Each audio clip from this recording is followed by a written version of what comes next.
안녕하십니까. 즐거운 추석 명절 보내고 계십니까. 9월 28일 보내드리는 송국근의 혼술입니다. 자, 추석 연휴 전에 이재명 민주당 대표 구속영장이 기각되는 바람에, 전혀 예상 밖으로 기각되는 바람에 상당히 지금 혼란이 일어나고 있습니다.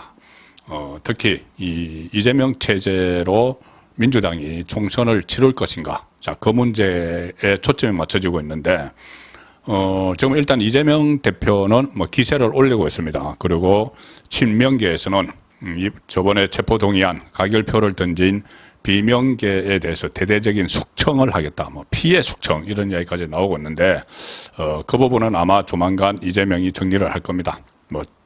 겉으로 통합 메시지를 내면서 쏘고랴 총선 때 다 공천 때 학살을 하면 되니까 그런 쇼를 일단 할 텐데, 오늘은 제가 추석맞이 특집으로 이재명이 과연 어떻게 될 것인가, 지금 어떻게 보면 기사회생을 했다, 이렇게도 일단은 볼 수 있죠. 일단은 이 검찰 리스크에 대해서 한숨 돌리는 그런 상황은 맞습니다. 그렇지만 검찰의 추가 수사도 무더기로 남아있고, 더구나 이 검찰 수사는 좀 지체될 가능성이 있습니다. 왜 그러냐면 총선이 다가오면 이 검찰의 정치권 수사가 좀 연기가 되는 그런 상황이 생기죠. 그 전에 윤석열 대통령이 검찰총장 때도 문재인 정권에서 그때 청와대 울산 선거 부정 개입 혐의를 집중적으로 수사를 하다가 2020년 총선이 다가오니까 일단 그 뒤로 수사를 넘겼습니다. 그런데 결과적으로 민주당이 그때 압승을 하면서 그 수사가 좀 허지부지되고 그런 상황도 있었죠. 자, 그런데 재판은 연기를 안 합니다. 선거 있다고 정치인이 관련된 재판을 연기하거나 하지는 않죠. 오히려 그렇게 입법부 돌아가는 상황을 살피면은 상권 분립 위배죠. 그렇게 되면은. 그래서 재판 일정은 연기를 안 합니다. 선거가 있어도. 그렇기 때문에 또 특히 지금 사법부에 새로운 체제가 들어서죠. 김명수 임기 끝나고 이균영 대법원장 체제가 곧 들어섭니다. 지금 인사청문회 표결 결과 인준 투표는 거쳐야 되지만은 이균영 대법원장이 취임을 하든 안 하든 이 김명수 체제가 종식이 됐기 때문에 이 법원에서 정상대로 재판 지연 이런 것 안 하고 일정을 가져가면은 이재명은 지금 재판에 의해서 수사와는 별개로 재판에 의해서 총선 전에 지금보다 검찰 구속되는 상황보다 더 크게 망할 수 있다. 자, 왜 그런지 그 말씀을 드리겠습니다. 이재명은 마치 이 무죄를 받은 것처럼 지금 행동을 하죠. 선동을 하는 겁니다. 지지층을 선동을 하는데, 그런데 오히려 이번에 이 영장이 기각됐지만은 영장 판사 유창훈도 위정교사 부분에 대해서는 범죄 혐의가 소명이 됐다. 그러니까 범죄 혐의가 있다. 이렇게까지 이야기했습니다. 그런데 마치 무죄를 받은 것처럼 선동을 하고 있는데, 오늘은 급기야 이 윤석열 대통령을 향해서 민생 영수회담하자. 그리고 또 정기국회 종료될 때까지 이 정쟁을 멈추자. 이렇게 제안을 했습니다. 뜬금없죠. 영수회담. 이슈를 선점하기 위해서 이렇게 회담을 제안한 것 같은데, 이 영수회담, 그러니까 이 본인이 영수회담이라고 지칭하는 것 자체가 정치적입니다. 영수회담은 이 과거에 대통령이 여당의 총재일 때, 김대중 초기 때까지, 그때 이 대통령과 야당 대표가 하는 게 영수회담이죠. 그때 대통령은 여당 총재 자격으로 야당 총재와 하는 게 영수회담인데, 지금은 윤석열 대통령은 여당 총재나 대표가 아니죠. 대표가 있으니 김기현 대표하고 하는 게 맞습니다. 그리고 지금 윤석열 대통령이 이재명과의 회담에 응하지 않는 것은 이유가 명확하죠. 이 재판 중이고 수사 중인데, 만약에 대통령이 만나서 이런저런 이야기를 하면은 잘못된 메시지가, 잘못된 시그널이 전달될 수가 있다. 부담을 가질 수 있다는 거죠. 법원이나 검찰이. 그래서 안 하는 건데, 지금 영장이 기각됐다고 해서 무죄 판결도 난 것도 아니고 상황 변화가 없는 상황에서 무엇은 또 다시 영수회담을 하자고 하니 응할 수가 없는 거죠. 그래서 이것은 이재명도 그것을 다 알면서 일종의 뭐 이슈를 가져가기 위해서 그래서 국민의힘에서는 신분 세탁용 회담 제안이다 이렇게 이야기도 나옵니다. 신분 세탁용. 지금 피의자 신분, 피고인 신분인데 이 신분을 세탁하기 위해서 대통령과 회담을 하자. 자, 이렇게 이야기를 하고 있다는 겁니다. 그리고 정기국회까지 정쟁 멈추자. 이것도 본인이 한 행동을 생각을 하면은 이런 말을 할 수 없는 거죠. 본인이 정기국회가 9월 1일부터 시작됐는데 그 전날 8월 31일부터 단식에 들어가가지고 그것도 국회에서 천막 치고 야당 대표실을 천막 그 단식장으로 만들고 뭐 정기국회가 막 시작되자마자 딱 그 때를 맞춰서 그렇게 하면서 민생법안 다 팽개치고 국회를 다 파행으로 이끌고 이 또 뭐 대정부 질문이나 교수단체 대표 연설 이런 중요한 일정을 전부 다 이재명 방탄 이야기로 이재명 재판, 검찰 수사 이 이야기를 얼룩지게 만들어서 9월, 10월, 11월, 12월 초 그러니까 한 석 달 정도 되는 정기국회 중에서 한 달을 완전히 이재명 본인 때문에 까먹어 놓고 지금 뭐 정쟁을 멈추자. 정기국회니까 이렇게 앞뒤가 안 맞는 말을 하고 있습니다. 이렇게 돌출적으로 나오는 이유가 이재명도 본인의 위기가 지금부터라는 걸 잘 알고 있기 때문에 이걸 모든 것을 정치권 안으로 끌어들여서 블랙홀로 만들어 버리려고 하는 거죠. 이제 재판 리스크까지도 그렇게 만들려고 하는데 잘 안 될 겁니다. 지금까지는 검사 리스크였다면 이제 판사 리스크가 시작이 됐는데 물론 이 검찰 리스크도 계속 됩니다. 가령 예를 들어서 지금 그 영장이 기각된 것, 백현동, 대북송금, 위정교사 이 부분에 대해서 검찰이 다시 이 영장을 청구할 가능성이 있죠. 추가로도 수사를 해서 영장을 청구할 가능성이 있는데 재영장이 청구를 하면은 그 기간에 또 총선이 다가오고 하니까는 이걸 묶어서 그냥 묶어서 이 재판은 묶어서 넘기지를 못하죠. 각각 다 재판에 넘겨버릴 가능성이 있습니다. 백현동대로 대북선거 위정교사 따로 다 재판에 넘기면은 이 현재 이재명은 큰 거 2가지 재판을 받고 있죠. 여기다가 또 3가지 이상 재판이 이 3가지 혐의, 3가지 범죄 사실 이상의 재판이 또 막 얹혀지는 겁니다. 현재 2건의 재판 출석 중인데 이것도 단식 쇼 하면서 연기를 해놨죠. 연기를 해놔서 이제 10월 달부터 다시 시작이 되는데 서울중앙지법에서 2건 다 있습니다. 한 건은 그 공직선거법상 허위사실 공표. 이거 있죠. 이거는 구속영장까지 청구하지 않고 그냥 기소를 해서 재판이 진행이 되고 있습니다. 그 다음에 하나가 대장동 위례 성남FC 관련인데 이것은 구속영장을 청구를 했는데 그때 방탄을 해버렸죠. 체포동의안을 그때는 부결시켜 버렸습니다. 그래서 이것도 지금 기소돼서 재판이 되고 있는데 이 대장동 같은 경우는 재판이 좀 오래 걸릴 수밖에 없습니다. 아직 1차 재판도 시작을 못했습니다. 9월 달에 9월 15일에 하려고 했는데 이것이 이재명이 단식이라고 들어가 버림으로 해서 지금 이것이 10월 6일로 늦춰져 있습니다.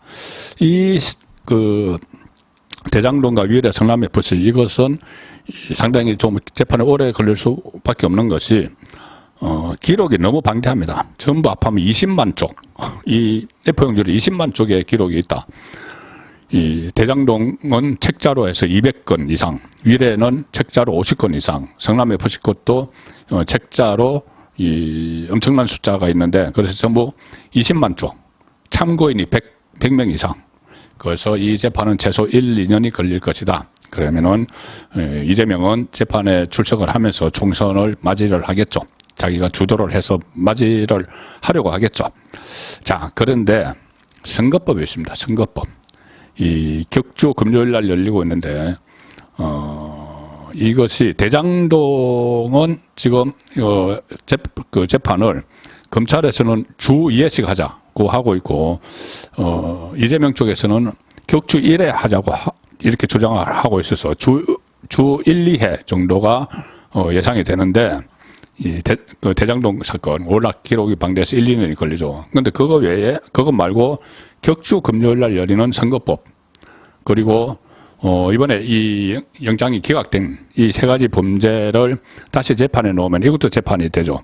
그것이 현재로 보면은 모두 7가지 사건에 10가지 혐의로 재판을 진행을 해야 됩니다. 지금부터. 그러면은 일주일에 한 3차례 정도 재판을 받아야 된다. 아무리 못 받아도 주말을 제외하고 그러면 이틀에 한 번꼴로 이재명은 법원에 나가는 겁니다. 당대표가. 이재명이 이틀에 한 번꼴로 법원에 나가야 되는 거죠. 자, 이 상황에서 과연 총선이 끝까지 갈 수가 있겠느냐.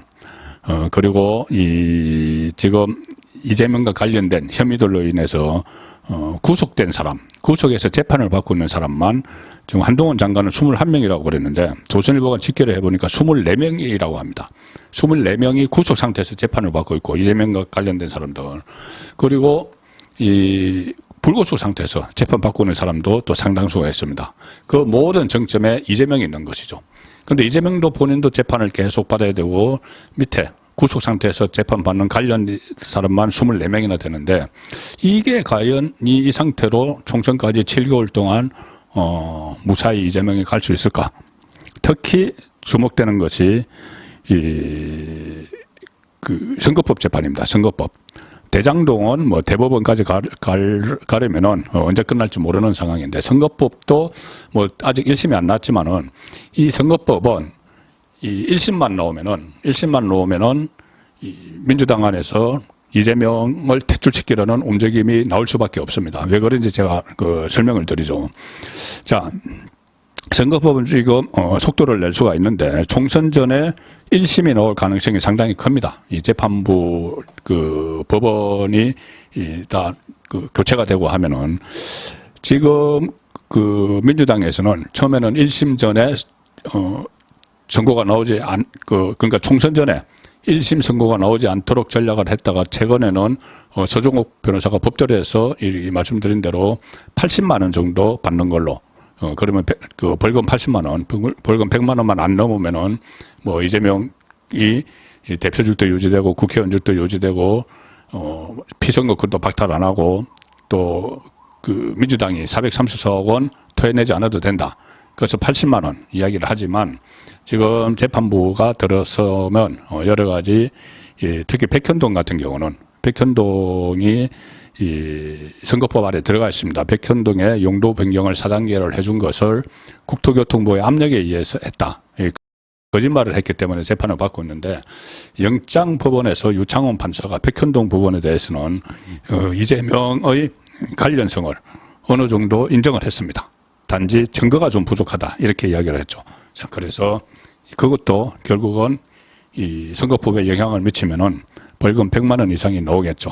자, 그런데 총선 전까지 대법원까지는 안 나올 가능성이 상당히 희박합니다. 그런데 다만 1심만 나와도 100만 원 이상만 나와도 이재명은 민주당에서 버티지 못하고 민주당이 이재명을 같이 가지 못하는 상황이 되는 거죠. 왜 그러냐면은 일단 434억 원이 100만 원 이상 나오면은 434억 원이 국고보조금, 대선 때 보조했던 것을 토해내야 되는데 이것은 현실적으로 지금 이 434억 원을 내는 게 불가능합니다. 이 당사를 팔아도 한 400억이라고 하니까는 재정 파산이 돼버리는 거죠. 그런데, 거리에 나앉게 되는데, 이재명이 1심을 받아서 100만 원 이상 1심을 받았으면은 이제 2심 대법원이 있지만 이재명이 1심을 받은 상황에서 1심에서 100만 원 이상 받은 상황에서 계속 이재명 체제로 간다. 이재명 체제로 가면은 대법까지 그대로 이제 판결이 그대로 가버릴 수가 있죠. 그런데 이 당사자인 이재명이 이 대표직을 내려놓고 당을 떠나버리면은 그것이 좀 민주당 입장에서는 이재명이 대선에 출마해서 국고 보존을 받은 것이기 때문에 이재명이 당을 다 떠나고 그러니까 축출을 하는 거죠. 퇴장을 시키고 나면은 이게 계속 여러 가지 관련 소송들을 하면서 더 버틸 수가 있습니다. 이재명은 이제 뭐 우리 당 사람이 아니라고 하든지 뭐 그런 식으로 해서 버틸 수가 있기 때문에 1심이 나온 순간부터 이재명 퇴장론 그래야지 당이 산다. 이재명이 퇴장해야지 지금 당장 당이 산다. 대법원 판결 나오기 전에. 자, 그 이야기들이 분명히 나올 수가 있습니다. 이재명 퇴장론이 나오겠죠. 당을 그 재정 파탄에서 구하기 위해서. 그리고 그 시점이 총선 전이 될 가능성이 상당히 높다는 겁니다. 1심 재판에 나오는 시점이. 그 다음에 이것이 더 어떻게 보면은 직접적으로 그 민주당 의원들에게 총선에 나가려는 사람에게는 와 닿습니다. 뭐냐면 이재명이 만약에 1심에서 100만 원 이상을 받으면은 대표직도 박탈당하고 국회의원직도 박탈당하는데 아울러 피선거권이 제한돼서 다음 대통령 선거에 출마를 하지 못합니다. 그런데 보통 이 당에서 이 하나의 구심점으로 뭉치는 것은 정권을 창출하기 위해서죠. 정권을 창출할 사람을 중심으로 뭉치는 거죠. 그런데 이재명이 1심에서 대법원까지 안 가더라도 총선 전에 1심에서 만약에 그 100만 원 이상을 받아서 다음 대통령 선거에 나가지 못할 가능성이 90% 이상이 된다. 2심 대법원을 거치면은 90% 이상이 된다. 그러면은 그때부터는 이재명은 식물 대표입니다. 식물 대표. 대권에 출마하지 못하는 대표를 데리고 같이 총선에 어떻게 임할 수 있겠느냐. 이 총선은 다음 정권 교체를 위한 민주당 입장에서 정권 교체를 위한 그런 교두보고 그때 그 이재명이라는 인물을 내세워서 다음 정권을 교체를 한다. 뭐 이런 식으로 국민 심판을 받으려고 하는데 1심에서 다음 대권에 법적으로 출마하지 못하는 그런 판결을 받으면은 2심 대법원을 거쳐도 거의 비슷하다. 그러면 90% 정도는 대권에 출마하지도 못하는 사람과 그 사람을 간판으로 내세워서 총선을 치르느냐 이런 이야기들이 나올 수가 있죠. 자, 그래서 그리고 실제로 단식소를 벌인 진짜 이유 중에 하나도 이 재판, 그 선거법 재판을 지체시키기 위한 것이다. 그런 분석이 나올 정도로 본인도 알고 있는 거죠. 1심 재판만 나오면은 이재명은 식물 대표, 그리고 대권 주자 반열에서 바로 탈락을 하는 그 상황이기 때문에 여러 가지 수단 방법을 가리지 않고 지금 선거법 1심 재판을 지체시키려고 하고 있는 겁니다. 그래서 지금 말씀드린 대로 김명수 체제가 종료가 됐고 곧 법원의 전반적인 분위기가 확 바뀌게 되죠. 그러면은 이 총선 전에 이재명의 선거법 위반 1심 판결이 나오고 1심 판결 결과가 벌금 100만 원 이상일 가능성이 훨씬 높고 그러면은 이재명은 식물 대표가 되면서 당장 대표직을 내려놓는 건 아니지만은 뭐 대법원까지 가야 된다 이렇게 이야기하겠죠. 그렇지만 1심 판결만으로도 정치적으로는 식물 대표가 되고 자기 정권에 출마하지 못하는 그런 정치인이 되기 때문에 그 체제로 총선을 치르려고는 하지 않겠죠. 그래서 이재명은 총선 전에 지금 망하려고 했던 것보다 더 크게 망한다. 그런 말씀을 드렸습니다. 순국권의 혼술이었습니다.